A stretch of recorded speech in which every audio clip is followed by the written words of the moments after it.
প্রতিবারই বছরের এই সময়টায় আমাদের অফিসের অ্যানুয়াল পার্টি হয়। আজ শহর ছাড়িয়ে ধুলাগড়ের এক হোটেলে সেই পার্টি চলছে। খাওয়া দাওয়া শেষ করে বেরোনোর তোড়জোড় করছি। বস আমাদের দিকে গুটি গুটি পায়ে এগিয়ে এসে বললেন, এসব বসাচ্ছি, খাওয়া দাওয়া করেছো তো? হ্যাঁ স্যার, প্রত্যেকটা খাবারই দারুণ ছিল। বেশ, তাহলে এবার একটু ড্রিঙ্কস করি, চলো। না না না স্যার, ও সব খাওয়া ছেড়ে দিয়েছি। সে কি, এটা আবার কবে থেকে হলো? বস একবার আমার আপাদমস্তক দেখে নিয়ে একটু মুচকি হেসে চলে গেল। আমার আর থাকতে ইচ্ছে হচ্ছিল না, তাই রোহন আর মোহিতকে তাড়া দিতে লাগলাম। রাত তখন প্রায় 12:30। রাস্তাঘাট একেবারে শুনশান। কয়েকজন লোককে এদিক ওদিক দেখা গেলেও অধিকাংশ দোকানপাটই বন্ধ হয়েছে। গাড়িতে বসতেই বললাম, আজ আমি গাড়িটা চালাচ্ছি। মোহিত ক্ষিপ্ত কণ্ঠে বলে উঠলেন, কেন? শোন সবু, আমি এতটাও মাতাল হয়ে যায়নি যে গাড়ি চালাতে পারবো না। আরে না না, আমি কি সে কথা একবার বলেছি? অনেকদিন গাড়ি চালানো হয়নি, তাই ভাবছিলাম আজ ফাঁকা রাস্তায় আমি গাড়িটা চালাই। মোহিত একটু ঠান্ডা হয়ে বললে, আচ্ছা বেশ, তা তোর কোনো অসুবিধা হবে না তো? না না, কিসের অসুবিধা? গাড়ি গড়ালো। বৃষ্টি স্নাত রাস্তার উপর দিয়ে প্রায় 100-র ওপর চলছে আমাদের গাড়ি। সিগন্যালের নিস্তেজ আলোগুলো রাস্তার উপরে পড়ে রাস্তাটা চকচক করছে। রোহন ব্যাকসিট থেকে বলে উঠলে, খাওয়া দাওয়াটা দারুণ হলো কিন্তু আজ, কি বলিস? মোহিত তাল মেলালে তার কথা। ওহ, মটন বিরিয়ানিটা তো ছিল না ফাটাফাটি। এরপর তো ভাবছি পার্টি হলে এই হোটেলেই আসবো। কি ব্রাদার, তুমি শুধু হাসলে হবে, তুমিও কিছু বলো। তোমার তো রমিতার সাথে ব্যাপারটা বেশ মাখো মাখো বলেই মনে হচ্ছিল। তো কথা কিছু এগুলো নাকি? তোদের মনে হয় মাথাটা খারাপ হয়েছে। না কামো করিস না সবু, কিছু থেকে থাকলে বলে দে, তোদের বিয়েটা দিয়ে দি। বাবা, বিয়ে অবধি চলে গেলি? বেশি মাল খেয়েছিস নাকি? ওদিকে আকাশের দিকে তাকিয়ে দেখ, যে কোনো সময় ঝড় বৃষ্টি শুরু হবে। সিগন্যাল থেকে যখন বাঁদিকে গাড়ি ঘুরিয়ে নিলাম, তখন গুড়ি গুড়ি বৃষ্টি শুরু হয়েছে। খালি রাস্তায় শুধু আমাদের গাড়িটাই একা পথিকের মতো এগিয়ে চলেছে। রাস্তার দুই পাশে গাছগুলো যেন প্রকাণ্ড দানবের মতো আমাদের দিকে ধেয়ে আসছে। রোহন হঠাৎ সন্দেহ প্রকাশ করে বললে, ঠিক রাস্তায় যাচ্ছিস তো ভাই? কেন? মানে এই রাস্তা তো এত অন্ধকার হওয়ার কথা নয়, এখানে তো অনেক ল্যাম্পোস্ট থাকবার কথা। দাঁড়া দাঁড়া, একটু সময় দি। আমার মনে হয় সোজা গেলে হাইওয়ে ধরতে পারব। হঠাৎ চারদিক আলোকিত করে বিদ্যুৎ চমকাল। বাজ পড়ার শব্দে চারপাশ গম গম করে উঠল। সাথে সাথে গাড়িটাও কেমন যেন গড় গড় করতে শুরু করল। তারপর অদ্ভুত একটা আওয়াজ, ব্যাস 3বার ধুকতে ধুকতে গাড়ি নিজে থেকেই ব্রেক কষল। মোহিত ভয়ার্ত গলায় বলে উঠলে, এ কি হলো রে? বুঝতে পারছি না, এই তো 2 সপ্তাহ হয়েছে মাত্র গাড়িটা সার্ভিসিং করালাম, এখন তো খারাপ হওয়ার কথা নয়। এবার কি করবি ভেবেছিস? কি এক বিদঘুটে জায়গায় গাড়িটা খারাপ হলো। মোহিত বললে, দাঁড়া দাঁড়া, একবার ইউসুফ ভাইকে ফোন করে দেখি, যদি ওর ফোনটা ধরে। ও অনেক রাত্রি অব্দি শুনেছি রাস্তায় ঘোরে। অনেকক্ষণ চেষ্টার পর মোহিত ফোন পেল। হ্যাঁ ইউসুফ ভাই, কতক্ষণ লাগবে? ঠিক আছে ঠিক আছে, তাড়াতাড়ি এসো, খুব বিপদে পড়েই বলছি, বুঝেছো? লোকেশনটা হোয়াটসঅ্যাপ করছি। বাইরে বৃষ্টির বেগ বাড়ছে, সঙ্গে ফাঁকা রাস্তায় ঝোড়ো হাওয়ার দাপট শুরু হলো। গাড়িতে এই ঝড় বৃষ্টির মধ্যে কতক্ষণ বসে থাকবো? এদিকে ঘুমও তো পাচ্ছে। আমি বললাম, আশপাশে কোথাও যাওয়ার জায়গাও তো দেখতে পাচ্ছি না। চুপচাপ বসে থাকা ছাড়া আর কোনো উপায় নেই মনে হয়। যাওয়ার জায়গা আছে কিনা জানি না, কিন্তু আশপাশের এলাকায় একেবারে ফাঁকা নয়। গুগল ম্যাপ বলছে আমাদের ডান দিকে একটা হাসপাতাল রয়েছে। তাহলে আলো কোথায়? কি নাম হাসপাতালের? আলো কেন নেই তা জানি না ভাই, কিন্তু হাসপাতালের নাম দেখাচ্ছে দীনদয়াল মেমোরিয়াল হাসপাতাল। দীনদয়াল? আমিও এতক্ষণে বিরক্ত হয়ে বলে উঠলাম, বৃষ্টি যা বেড়েছে, গাড়িতে কতক্ষণই বা থাকবো? হাসপাতালের দিকটা একবার গিয়ে দেখবি নাকি? গায়ে এলিয়ে দেওয়ার যদি কোনো ব্যবস্থা হয়। মোহিত গাড়ির জানালার দিক থেকে মুখ ফিরিয়ে বললে, আরে আরে আরে, ওই দেখ ওই দেখ, ওইদিকে একটা লোক টর্চ নিয়ে আমাদের দিকে এগিয়ে আসছে বলে মনে হচ্ছে না? এমন জায়গায় লোক থাকে? লোকটা সামনের বাঁদিকে রাস্তায় ঢুকে পড়তেই যাচ্ছিল। আমরা তিনজনে তারস্বরে চিৎকার করলাম, ও দাদা দাদা দাদা এদিকে শুনবেন শুনবেন, ও দাদা দাদা। লোকটা একটু দাঁড়িয়ে পড়লো, তার মুখটা চাদরে ঢাকা। লোকটার গাড়ির দিকে এগিয়ে আসছে না দেখে আমি বললাম, দাদা বড় বিপদে পড়েছি, একটু এদিকে শুনবেন প্লিজ, আমরা খুব বিপদে পড়েই ডাকছি। আমার কথা শুনে কেন জানি না লোকটা ধীরে ধীরে আমাদের গাড়ির দিকে এগিয়ে এলো। লোকটার মুখ খুব একটা স্পষ্টভাবে দেখা যাচ্ছিল না।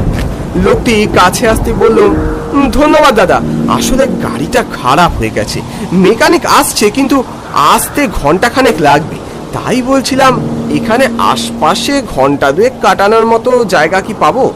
আগন্তুক ঘর ঘরে গলায় বললে, বাবু এখানে তো গেস্ট হাউস পাবেননি, কিন্তু একটা পুরোনো হাসপাতাল পাবেন। এখন আর চলে না সে হাসপাতাল, কিন্তু ঠাঁই কোচার মতো জায়গা পেয়ে যাবেন মনে হয়। মোহিত উৎসুক হয়ে বললে, দীনদয়াল হাসপাতাল? হ্যাঁ বাবু। লোকটা চলেই যাচ্ছিল, সে সময় রোহন জিজ্ঞেস করলো, দাদা এমন এক জায়গায় আপনি থাকেন কোথায়? ওই হাসপাতালের ওইদিকে একটা ছোট ঘর আছে, ওইখানেই থাকি বাবু।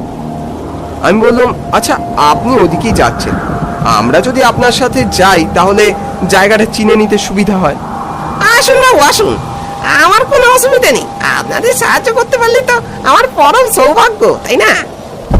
আমরা তিনজন গাড়ি থেকে নেমে বৃষ্টিতে ভিজতে ভিজতেই লোকটাকে অনুসরণ করে দীনদয়াল হাসপাতালের দিকে এগিয়ে গেলাম। সোজা হাঁটতে হাঁটতে একটা অন্ধকার রাস্তায় প্রবেশ করলাম। রোহন হাঁটতে হাঁটতে বললে, আচ্ছা দাদা, এই হাসপাতালটা বছর দুয়েক আগে বন্ধ হয়ে গিয়েছিল না? আগুন টাগুন লেগেছিল নাকি শুনেছিল? হ্যাঁ বাবু, তা আপনি ঠিকই জানেন। আসলে স্থানীয়দের মতে এ নাকি প্রেতাত্মার কাজ। মোহিত হাসতে হাসতে বললে, কি যে বলেন না। না না না বাবু, হাসবেন নি। 3 বছর আগে এই হাসপাতালে এক ব্যক্তি আত্মহত্যা করেছিল। তারপর থেকে নাকি হাসপাতালে সব অদ্ভুত কাণ্ড করতে শুরু করে। তারপর হঠাৎ একদিন এই হাসপাতালে আগুন লাগে। কোনো ডাক্তার লোকে কেউ আর এই হাসপাতালের আগুন থেকে নিস্তের পায়নি বাবু। বুকটা কেমন ছ্যাদ করে উঠল। আফটার অল এই জায়গাতেই আমাদের বেশ কিছুক্ষণ কাটাতে হবে। কথা বলতে বলতে একটা পুরো বাড়ির সামনে এসে উপস্থিত হলাম আমরা। আগন্তুক বললে, এই বাবু এটাই হাসপাতাল, ভিতরে চলে যান, শুয়ে বসে থাকার অনেক জায়গা পেয়ে যাবেন। আমি বললাম, আর আপনি? ওই যে বাবু, ওই যে একটু দূরে দেখতে পাচ্ছেন, ওইখানে আমি থাকি। একটু দূরে একটা ঘর দেখা গেল, সেখানে টিম টিম করে লণ্ঠন জ্বলছে। রোহন বললে, আপনি এখানে একা একা থাকেন বুঝি? আপনার ভয় করে না?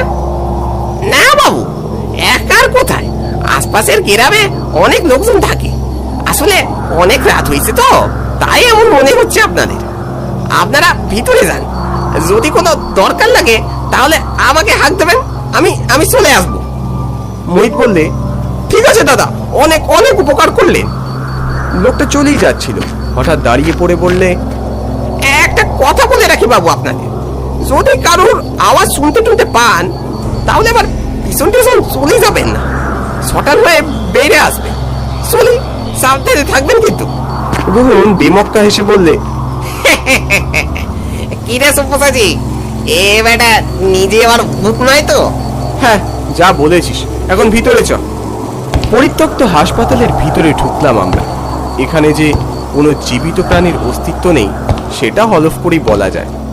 ঘুটঘুটে অন্ধকার আর সোদা গন্ধে ম ম করছে চারদিক। না, এখানে দেখছি 30 মিনিটও কাটানো যাবে বলে মনে হচ্ছে না। রোহন রেগে বললে, মোহিত, ইউসুফ ভাইকে ফোন করেছিস? ফোন লাগছে না, হোয়াটসঅ্যাপে ট্রাই করছি, মেসেজ গেছে কিন্তু রিড করেনি এখনো। রাত অনেক হলো, আমরা তিনজনই খুব ক্লান্ত, চোখে ঘুম জড়িয়ে আসতে লাগলো। বৃষ্টি তখনও হয়ে চলেছে। ঘুম চোখে অদ্ভুত সব আওয়াজ শুনতে পেলাম।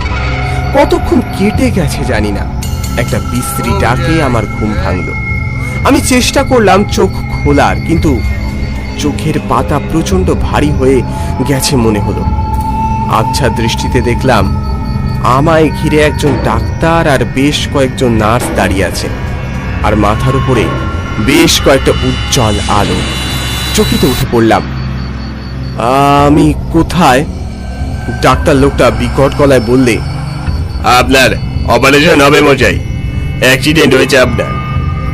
আবার অ্যাক্সিডেন্ট? কখন কখন হলো? কোথায় হলো? হ্যাঁ মশাই, গাড়িতে ধাক্কা খেয়ে আপনার পায়ের অবস্থা খারাপ। তাকিয়ে দেখুন, দেখুন না আপনার পায়ের দিকে। পায়ের দিকে তাকাতে আমার সারা শরীর কেমন যেন গুলিয়ে উঠল। আমার পায়ের জায়গায় রয়েছে দুটো সরু শুকিয়ে যাওয়া পা। ডাক্তার লোকটা শয়তানি হাসি এসে বললে, আপনার পা দুটো বাদ দিতে হবে মশাই, কোনো উপায় নেই, আপনার ছাড়াছাড়ি হচ্ছে না। নার্স, চুড়ি নিয়ে এসো তাড়াতাড়ি। না না না, আমার কিছু হয়নি, আমায় ছেড়ে দিন, আমায় ছেড়ে দিন। হঠাৎ ডাক্তারের চেহারা যেন বদলে গেল। ভয়ানক সে চেহারা, মুখে বিবরণ করা যায় না। বললে, অপারেশন যে আপনাকে করতে হবে মশাই, কতদিন অপারেশন করিনি, এইবার অনেকদিন পর একটা পেশেন্ট পেয়েছি, আর ছাড়ছি না। বলে ছুরিটা আমার দিকে চালাতে গেল। আমি প্রাণ বাঁচাতে নিজেকে সরিয়ে নিলাম সেখান থেকে। ঠিক তখনই মোহিত আর রোহনের গলা শুনতে পেলাম যেন। আমি কোনো রকমে লাফ দিয়ে ঘর ছেড়ে বেরিয়ে এলাম। আমার পাও দিব্যি আগের অবস্থায় ফিরে গেল।